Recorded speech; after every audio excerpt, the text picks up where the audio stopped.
توجہ تعریف وہی ہے نا کہ نہیں، وہ تو بات لفظوں کی تھی، تمہیں تو حرفوں کا بھی اختیار نہیں، تمہیں تو حرفوں کا بھی اختیار نہیں۔ تو پھر حمد اور مدح میں فرق کیا ہے میرے معبود؟ کہ حمد اس چیز کی جاتی ہے کہ جس کی صفات ذاتی ہوں اور با اختیار ہوں۔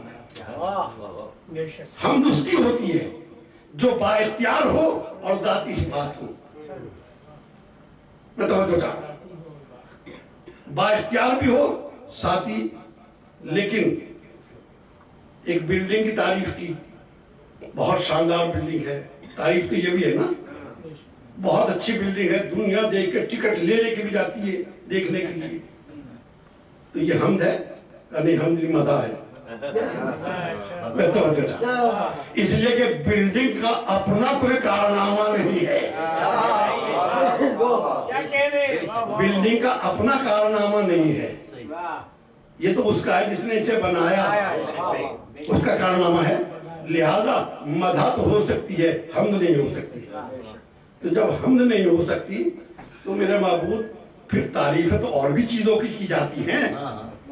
دنیا میں نہ جانے کیا کیا چیزیں ہیں جن کی لوگ تعریف کرتے ہیں، کوئی دریا کی تعریف کرتا ہے، کوئی صحرا کی تعریف کرتا ہے، کوئی فضا کی، کوئی ہوا کی، ہر چیز کی تعریفیں ہوتی ہیں۔ آخر تو نے کہا تعریف اللہ ہی کے لیے ہے، یہ کیوں؟ تعریفیں تو اوروں کی بھی ہوتی ہیں۔ میں توجہ چاہوں گا، تعریفیں کا در حقیقت مصنوع کی تعریف صانع کی تعریف ہوتی ہے۔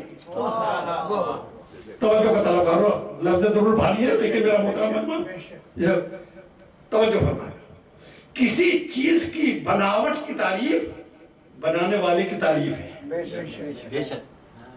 مکان کی تعریف ہے تو خود بخود بنانے والے کی تعریف ہو گئی، چاہے کہیے یا نہ کہیے۔ کسی بھی کوئی چیز بن کے آئی ہے، آپ نے اس کو دیکھا تو چاہے زبان سے نہ بھی کہا ہو، بنانے والے کی خود بھی تعریف ہو گئی ہے۔ اللہ اکبر، اس نقطے کو سمجھا غالب نہیں، اس نقطے کو غالب نے سمجھا، بڑا فلسفی چاہیے تھا کہ در حقیقت جو تعریف ہو رہی ہے وہ کس کی ہے؟ غالب ندیم دوست سے آتی ہے بوئے دوست۔ تو جو فرمائیں گے غالب ندیم دوست سے آتی ہے بوئے دوست، مشغول حق ہوں بندگی بوترام میں۔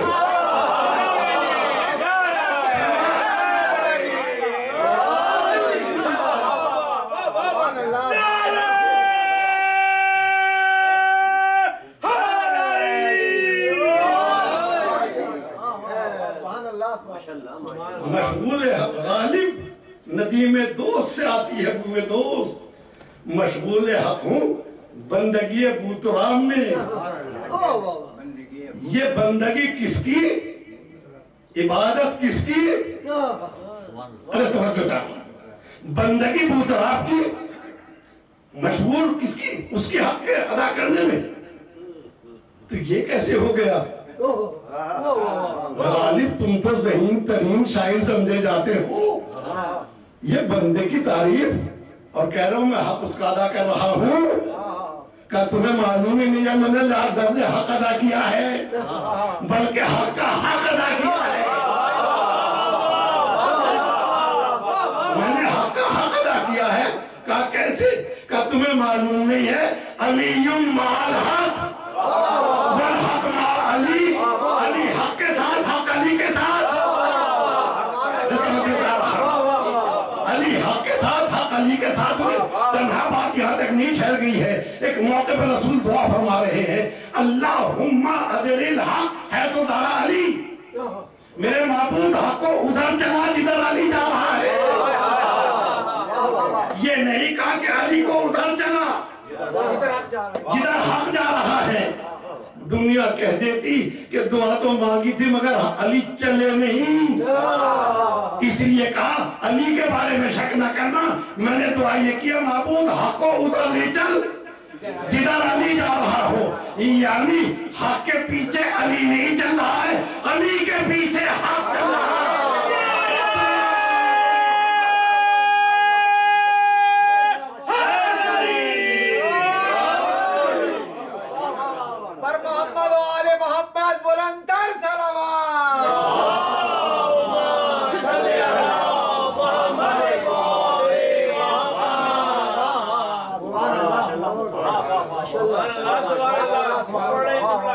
الحمدللہ رب العالمین، تمام حمد ہے اسی کے واسطے جو عالمین کا رب ہے، جو عالمین کا رب ہے۔ اب عالمین کی دنیا، ابھی تو یہ تحقیقات چل ہی رہی ہے کہ عالم کتنے ہیں، کہاں کہاں ہیں، کیسے کیسے ہیں۔ تو جب تحقیقات اپنے نقطہ اختتام کو پہنچ جائیں تو معلوم ہوگا کہ عالمین کتنے ہیں۔ جب عالمین کی وسعت معلوم ہو جائے تو پتہ چلے گا کہ رب العالمین،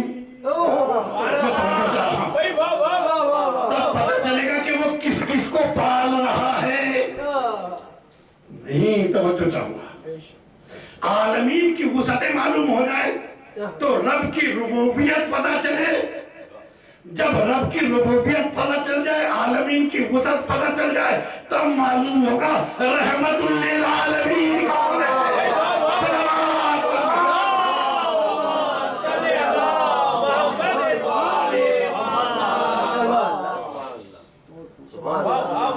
تب پتہ چلے گا کہ رحمت للعالمین کہاں کہاں ہے اور کہاں کہاں تک اس کی رحمت ہے۔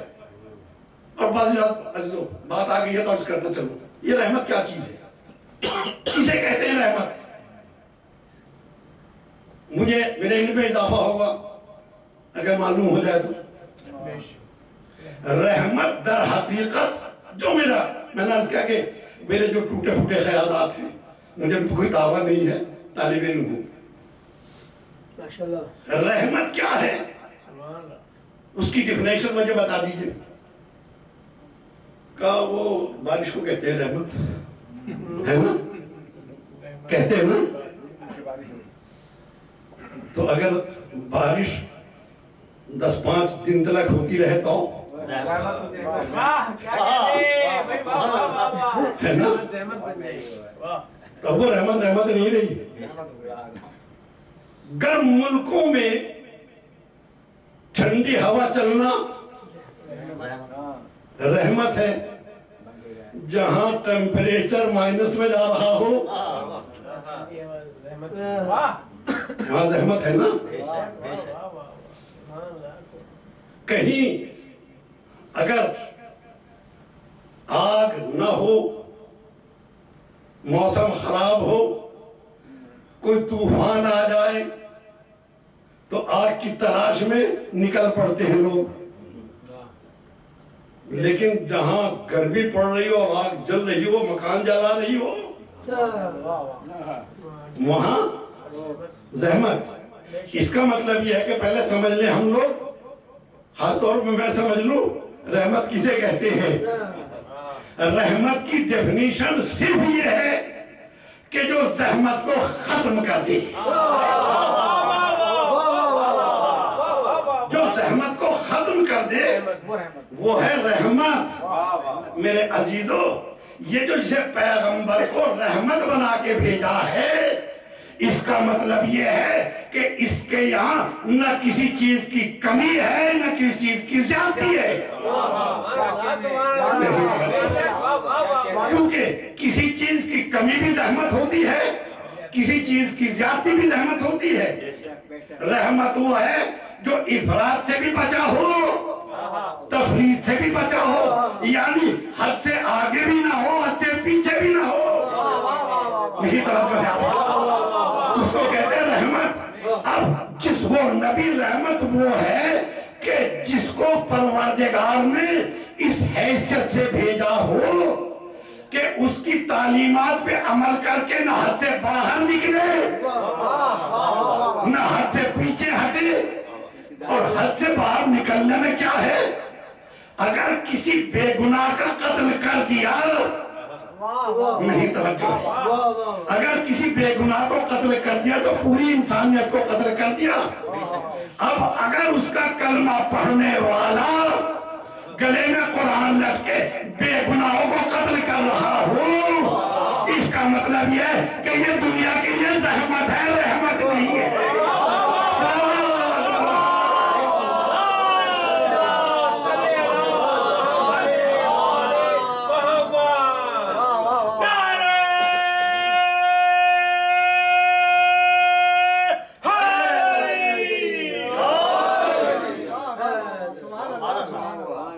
الحمدللہ رب العالمین.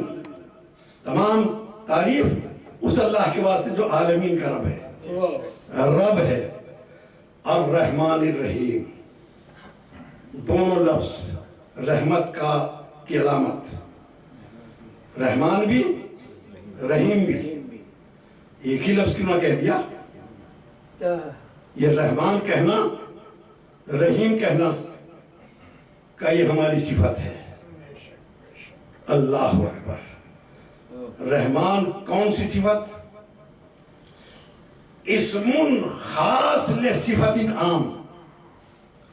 رحمان وہ صفت ہے جو ہے تو مخصوص مگر دائرہ سب کے لیے. یہ ہے رحمان. میں توجہ چاہتا ہوں. اسم خاص لصفت عام. اسم خاص ہے، دوسرے کا نام رحمان نہیں ہو سکتا. عبد الرحمان ہو سکتا ہے، رحمان نہیں ہو سکتا. اب یہ الگ بات ہے کہ کوئی عبد الرحمان ہو کے خود کو رحمان کہہ بیٹھے. رحمان اس کی صفت ہے. رحیم اور ہو سکتا ہے، رحمان کوئی نہیں. رحمان کون؟ جو صفت لفظ خاص ہے، صفت عام ہے. یعنی جو مانے اس کے لیے بھی رحمت ہے، جو انکار کرے اس کے لیے بھی رحمت، جو مومن ہے اس کے لیے بھی رحمت، جو مشرک ہے اس کے لیے بھی رحمت، جو ملحد ہے اس کے لیے بھی رحمت. اس نے سمندر کے، اس نے ہواؤں کو محسوس نہیں کیا. اس نے سورج کی حرارت کو کسی کے لیے محسوس نہیں کیا. اس نے کسی پہ رزق بند نہیں کیا. جو رحمت سب کے لیے ہے وہ اس کے لیے بھی ہے. توجہ چاہ رہا ہوں. میرے معبود ان کے لیے کیا ہے کہ جو تجھے نہیں مانتے پھر بھی دیے جا رہا ہے. کہا یہی تو بتانا چاہتے ہیں یہ ہماری نعمتوں کو استعمال کر کے انکار کر دے، یہ ان کا ظرف ہے. ہم ان کی نافرمانی کو دیکھتے ہوئے بھی اپنی رحمت بند نہ کریں، یہ ہمارا ظرف ہے.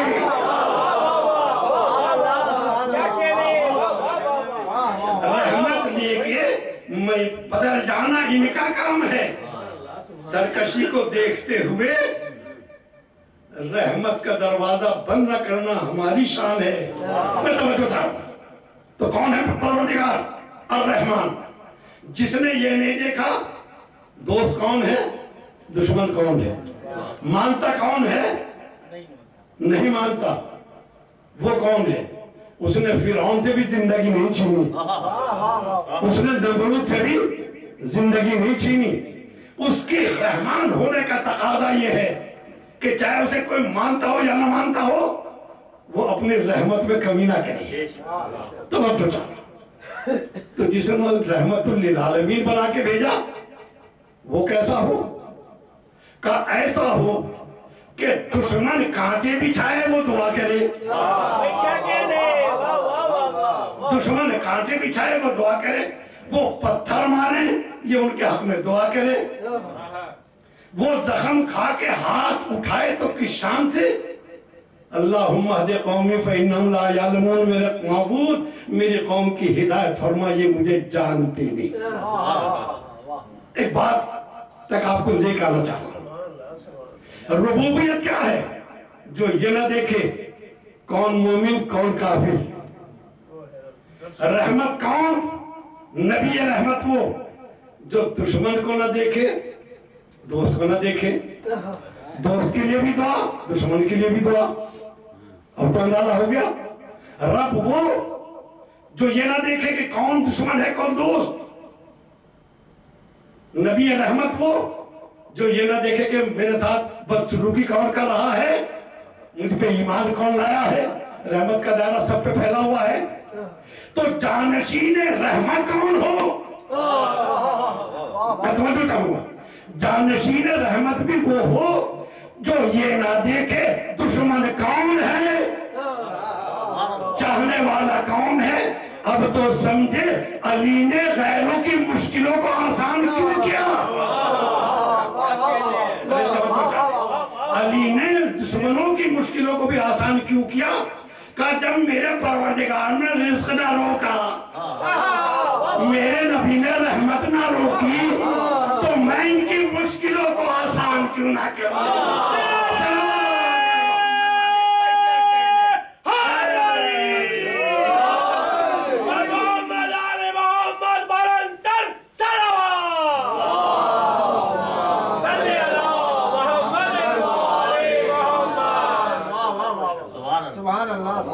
یہ سلسلہ ہے، کڑیاں ہیں. اسلام کو سمجھنا ہے تو اس کو پورا سامنے رکھ کے سمجھیے. اللہ اکبر. یہ وہ سورہ ہے. آگے بڑھے. مالک یوم الدین. دوسرا مسئلہ رحیم. رحیم ہے مومنین کے لیے، دنیا میں سب کے لیے ہے.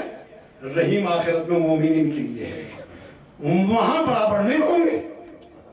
یہ رحمان رحمت کا تعلق یہیں سے ہے، کیونکہ فوراً ہی کہہ دیا مالک یوم الدین. روز جزا کا مالک بھی ہے، بدلہ بھی دے گا. وہاں تمہارے اعمال کے حساب سے حساب ہوگا. وہاں یہ توقع نہ رکھنا کہ جیسے وہاں چھوٹ تھی یہاں بھی ہوگی. جب یہ تعارف ہو گیا اب کہا ایاک نعبد، ہم تیری ہی. اب ان منزلوں سے تمہید کی گزر کے اب دو بدو مخاطب معبود تیری ہی عبادت کرتے ہیں، تجھی سے مدد چاہتے ہیں. اب کہا اہدنا الصراط المستقیم، ہمیں صراط مستقیم کی ہدایت کر یا باقی رکھ. میں دونوں ہی ترجمہ کر رہا ہوں، کر یا باقی رکھ. لوگ یہ کہتے ہیں کہ چونکہ ہدایت کر چکا ہے لہذا اب تو جو ہدایت یافتہ ہیں ان کو باقی رکھنے کی دعا مانگنی ہے. مجھے اس میں کوئی سروکار نہیں، میں اس کنٹروورسی میں پڑھنا نہیں چاہتا، مگر اتنا تو طے ہے چاہے ہدایت کے معنی یہ ہو کہ ہدایت کر یا یہ معنی ہو کہ ہدایت پہ باقی رکھ، مگر اتنا تو طے ہے کہ 10 مرتبہ اس کی دعا منگوانا، اپنے بندے سے روزانہ 10 مرتبہ دعا کرانا مطلب بتاتا ہے نہ جانے کون کب بہک جائے.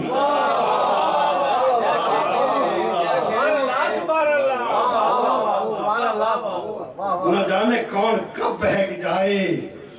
بھلے ہی ہدایت یافتہ ہوں لیکن بدلتے میں کیا دیر لگتی ہے. ایسی بھی تو ہیں جو آئے تھے واقعی کچھ خلوص کے ساتھ میں، مگر حالات بدلے خود بدل گئے.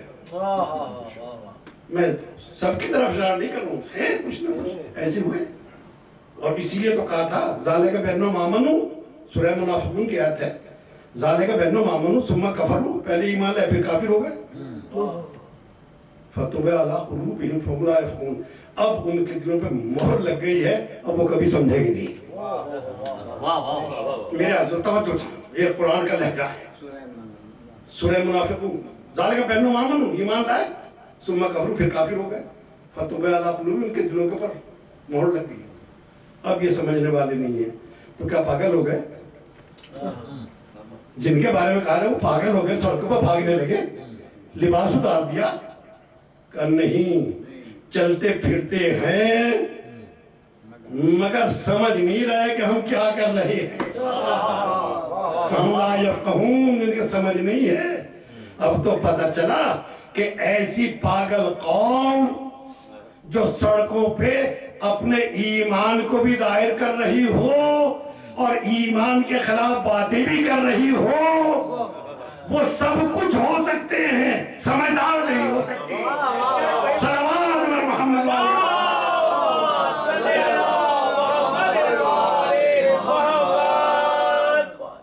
اللہ اللہ بے شک سبحان اللہ سبحان اللہ اہدنا الصراط المستقیم معبود ہدایت فرما. بس اسی لفظ پہ آج آپ کی زحمت کو لے کے چلوں گا میں. ہدایت فرما. ہدایت کہتے کسے ہیں؟ کس چیز کا نام ہدایت ہے؟ یہ کل عرض کروں گا. دونوں لفظ میں نے آپ کے سامنے پیش کی. کچھ نے ترجمہ کیا کیا کہ ہدایت پہ قائم رکھ, کسی نے کہا کہ ہدایت کر. میں اس میں بالکل نہیں پڑھنا چاہ رہا ہوں. ہدایت کے معنی کیا ہیں؟ دو باتیں ہیں جو بغیر ظاہر کے جو لٹریری باتیں ہیں اس میں کسی کا مذہب یا فرقے کو دخل نہیں ہوتا ہے. ہدایت کے معنی کیا ہیں؟ دو معنی. اراءۃ الطریق ایصال الی المطلوب. یہ دونوں عربی کے میرے لفظ نہیں ہے, میں نے اس لیے ادا کیے تاکہ نہ سمجھے کہ میں نے اپنی طرف سے کہہ دیا. اراءۃ الطریق یعنی راستہ دکھانا, یہ ایک ہدایت ہے.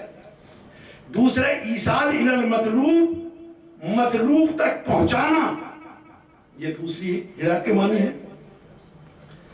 تو ان میں ناقص کون سی اور کامل کون سی؟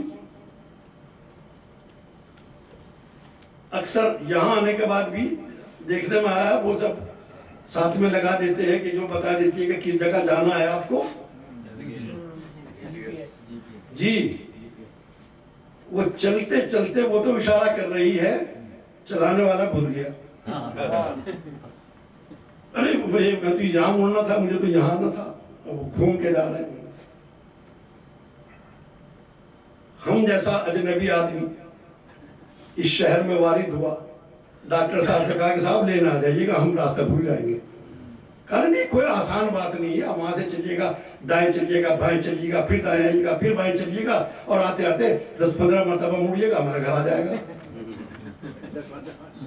ہم نے کہا صاحب یہ صحیح ہے, آپ نے بتا دیا.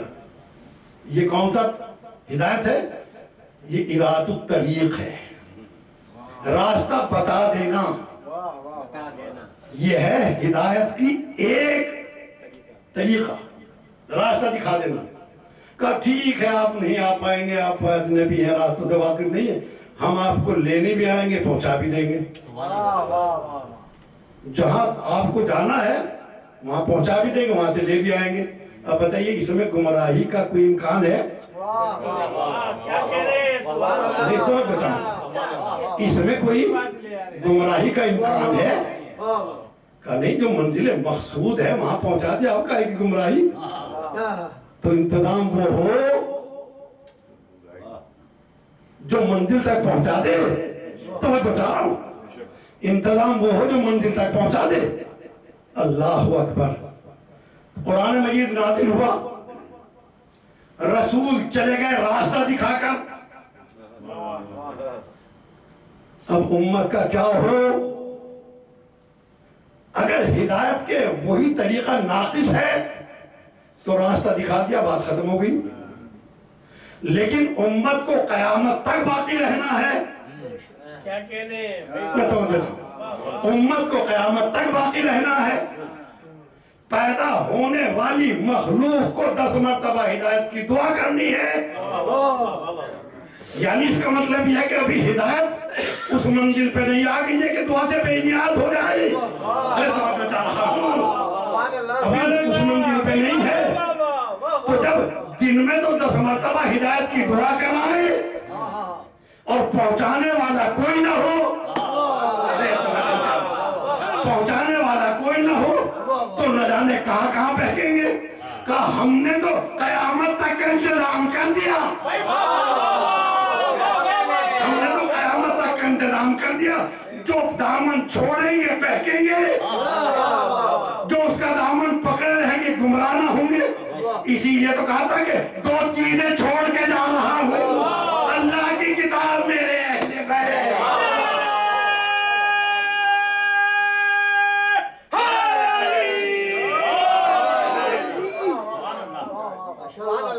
اور یہ کہہ کے لن تضلوا بعدی, تم کبھی گمراہ نہیں ہوگے جب تک ان سے تمسک ہے. جب تک ان سے تمسک ہے اس وقت تک گمراہ نہیں ہوگے. اور یہ بھی کبھی جدا نہیں ہوں گے